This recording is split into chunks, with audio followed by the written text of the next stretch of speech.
Say, kids, what time is it? It's story time!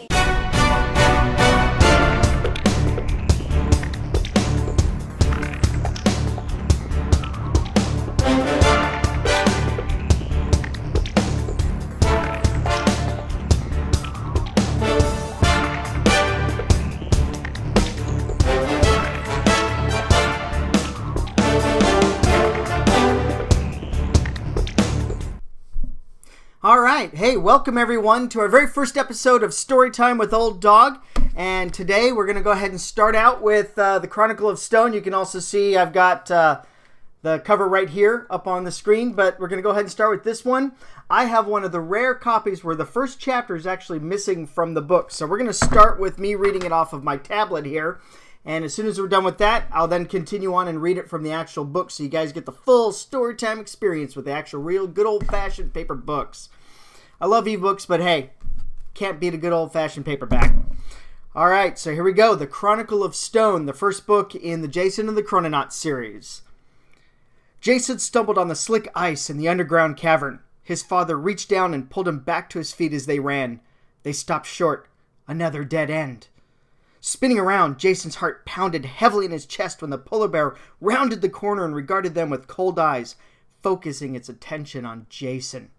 Jason's father suddenly lifted him up and placed him in a smaller tunnel that led away from the dead end. "Go!" he yelled. "Not without you," Jason yelled back. His father smiled sadly. "I can't fit, but I won't let this happen to you again. He was cut off abruptly when the polar bear knocked him aside with a massive paw and clawed at the edges of the enclosed tunnel to get at Jason. "Dad!" Jason cried out as he bolted upright in bed, his breath coming in ragged gasps. His heart thudded deeply in his chest as he looked around the darkness of his room. He wasn't in an ice cave about to get eaten by a polar bear. He was safe in his bed at home. The door to his room opened suddenly and his mother hurried in, switching on the light. "Jason, what's the matter?" He couldn't keep the tears from flowing down his cheeks. She rushed over and held him tightly. "It's okay, honey. I'm here." "Dad." "Shh, sweetie. I miss him too." She held him closer, but the tears started welling up in her own eyes as she soothed him. "Go back to sleep, honey. You have school tomorrow and you need your rest." She tucked him back into bed and looked down at him with a sad smile. "Everything will be better in the morning." "He'll still be gone tomorrow, Mom." She sniffed in her own tears and struggled to keep her smile. "But every day we get a little stronger. If your father were still here, he would say time heals all wounds." Jason laughed through the tears. He did say that a lot. She laughed too and used her sleeve to clear away the tears from his cheeks. "Your father was the best man I ever met. I see him in you a little more each day." She wiped away her own tears and stood up. "Now you need to get some sleep. The one thing I need is for you to take after your father's... The one thing I don't need is for you to take after your father's lack of timeliness. He was late to everything, even our wedding. He almost missed you being born. But he did make it." She smiled and nodded. "Yes, he made it and was the first one to hold you in his arms. I still remember him telling you that he was working on getting more time, whatever that meant." "I miss him, Mom." "Me too, sweetie. Me too. Now you get some sleep so you're not late for class." "I'm rarely late." She looked at him down the bridge of her nose. "We both know that's not true. I've given you a lot of leeway since. It's time to start being responsible. I want you to promise me you'll get to school on time from now on." "I promise." She regarded him for a moment and then bent down to kiss him on the forehead. She paused at the door to his room. "You won't be late?" Jason held up 3 fingers. "Scout's honor." "You were never a Boy Scout," she said as she turned off the light and closed the door. Jason stared up at the ceiling and couldn't sleep, but promised himself that, despite staying awake, he wouldn't be late.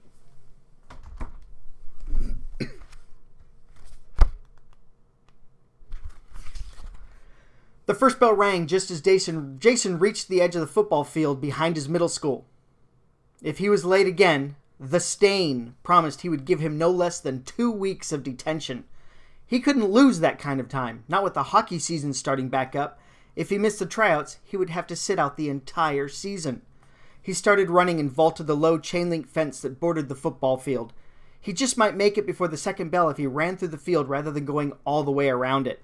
His backpack caught on the jagged edge of the fence, yanking him backward.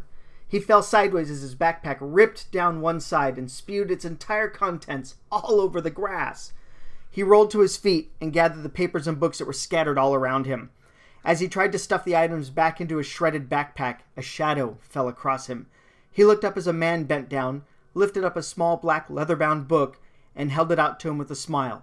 "Don't forget this." Jason took his journal from the man. "Thanks." The second bell rang.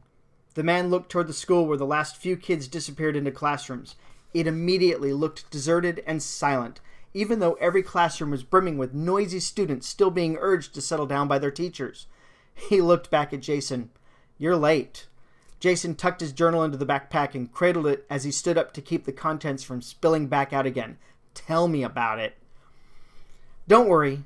Soon you will be the master of time," the man said as he patted Jason on the shoulder. Jason smiled nervously and ducked away from the man's touch. "I've got to go." Without waiting for a response from the man, he started running across the field. When he reached the other side, he looked back. The man was gone. A chill ran down his spine as he continued running to his classroom. Once he reached the door, he grasped the handle and pulled. Locked. Mr. Stein always kept his door locked. He said it was to protect the kids from anyone trying to get in, but Jason knew it was so that none of his students could sneak in after the second bell. He let out a big sigh and knocked on the door. It opened up and Mr. Stein looked down at him over the rim of his glasses. "So nice of you to join us, Mr. Ryder." Jason ducked past him into the room.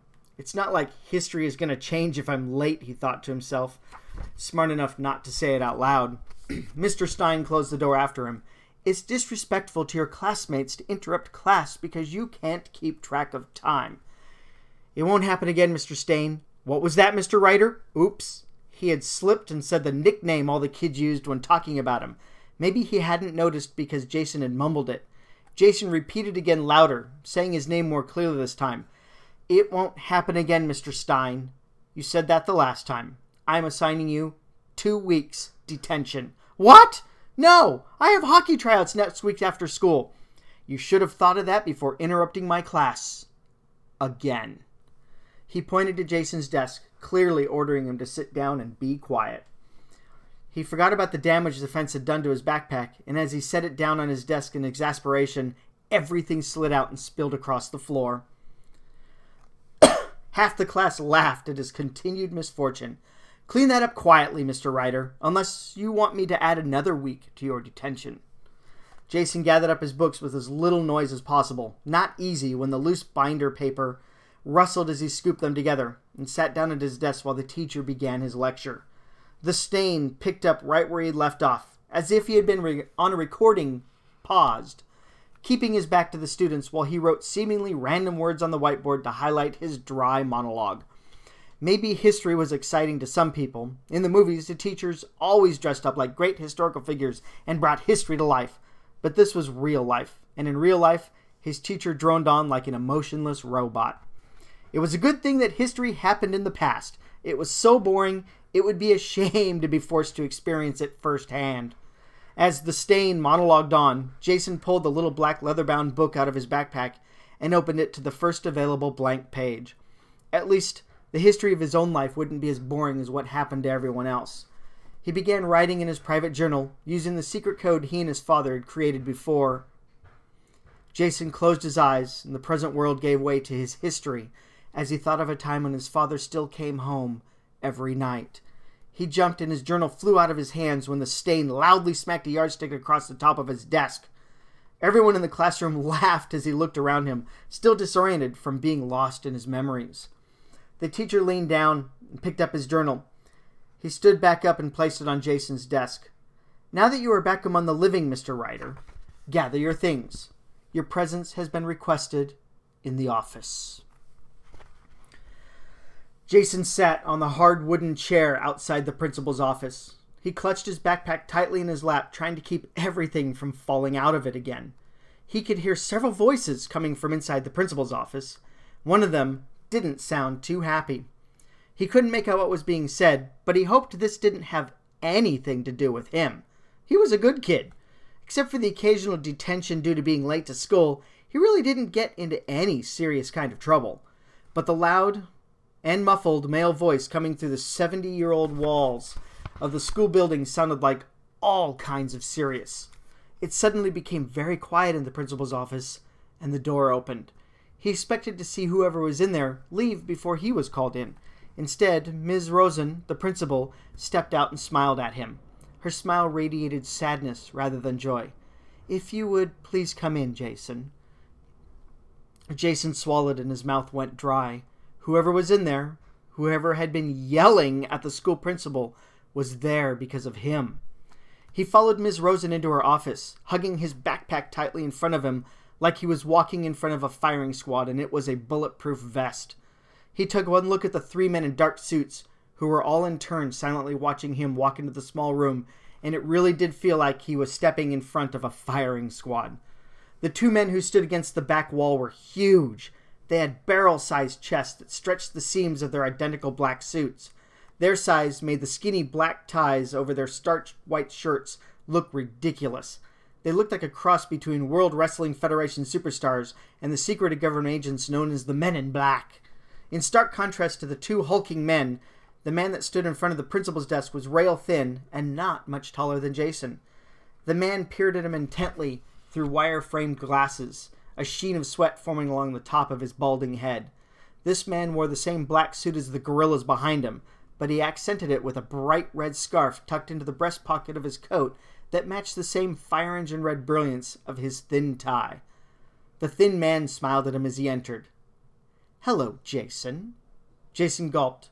Hi?" The man pushed the chair in front of Ms. Rosen's desk out. "Have a seat." Jason looked to Ms. Rosen for guidance. She smiled sadly and nodded. He sat down and the thin man perched on the edge of the desk, staying at a higher level and towering over Jason. They sat there staring at each other for what felt like forever until Jason couldn't take the silence any longer. "Am I in trouble?" The thin man's smile unnerved him. "Not at all. In fact, I think you can help us." Jason looked at Ms. Rosen. The thin man snapped his fingers in the air. "Don't look at her. I am the only one in the room you need to pay attention to." Jason quickly glanced back at the thin man. "Who are you?" "Where are my manners? My name is Special Agent Duncan Hauser. I know that is a mouthful for someone so young, so you can call me Agent Hauser. Let me ask you something, Jason. Have you ever been to Egypt?" That was a strange question. "Egypt? No." "Are you sure?" "Of course I'm sure. The farthest I've been to is Florida when my mom took me to Disney World last summer." Hauser tapped his chin with a bony finger, never taking his eyes off of Jason. "Interesting. Your full name is Jason Distance Ryder, is it not?" "Yes." "Interesting middle name. Distance. Not Daniel or David. My dad used to tell me it was to remind me to always go the distance in everything I do." "But that still makes your initials JDR. Why did you call me in here, Agent Hauser? What is this about?" Direct and to the point. I like that. Your father should have named you Jason Direct Ryder." "Did you call me in here to discuss my unique middle name?" "No. I would like to see your diary." "My what?" "The book you write in every day." "You mean my journal?" "Diary, journal, whatever. Show it to me." Jason gripped his backpack tighter. "Why?" Hauser sighed heavily and reached forward, yanking the backpack out of Jason's hands. Ms. Rosen took a quick step forward, most likely to say something regarding his treatment of one of her students, when Hauser waggled a finger at her, sending her slinking silently back to a corner of her office.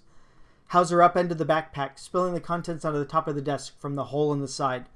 Jason's journal flopped onto the pile of books, binders, and loose papers, and slid down one side.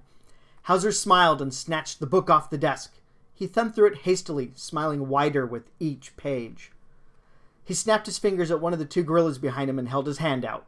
The agent on his left handed him a bright red plastic bag emblazoned with the word "Evidence" in bright yellow capital letters diagonally across it. Hauser sat down in the principal's chair and set Jason's journal in front of him on the desk, open to the first page. He ripped through the seal on the evidence bag and carefully removed a worn book with yellowed pages about the same size as Jason's journal. He set it tenderly on the desk next to the journal and opened it to the first page. He placed the index fingers of both hands onto the same locations on the inside covers of each book. He looked up at Jason and smiled. "JDR," was all he said before returning his full attention back to the 2 books. He flipped several pages forward in Jason's journal and then carefully flipped the same number of pages in the crumbling book. Hauser glanced back and forth between the old book and Jason's journal, his smile growing wider. Jason craned his neck to see what the agent was looking at. It's not like Hauser could read his journal anyway. Jason only ever recorded his thoughts in the unique language his dad had invented and taught to him before he even learned to read and write English. That was his private journal, and it would stay that way. Hauser noticed him trying to sneak a peek at the two books. He stood quickly and spun them around, sliding them across the desk and directly under Jason's nose. Jason looked at the books sitting side by side, and his jaw nearly hit the floor. The yellowed pages on the ancient book were written in the same language as his journal. Looking closer, he noticed that there was more to it than that. The page in the old book was identical to the page in his journal. He reached out a trembling hand to touch the old book when Hauser pulled it back just out of reach. He looked up at the agent. "What is this?" Hauser shot a look at the principal, and she exited her office, closing the door after her, leaving Jason alone in the room with the mysterious government men. Hauser started to slide the old book back into the torn evidence bag when it tumbled from his hand and flopped open onto the desk. The page was half filled with writing on one side and completely blank on the other. That far back in the book, it had to have been the final entry. Jason took the chance to scan the page quickly before Hauser snatched it back up and placed it into the evidence bag. "I've been looking a long time for you, Jason," Hauser said.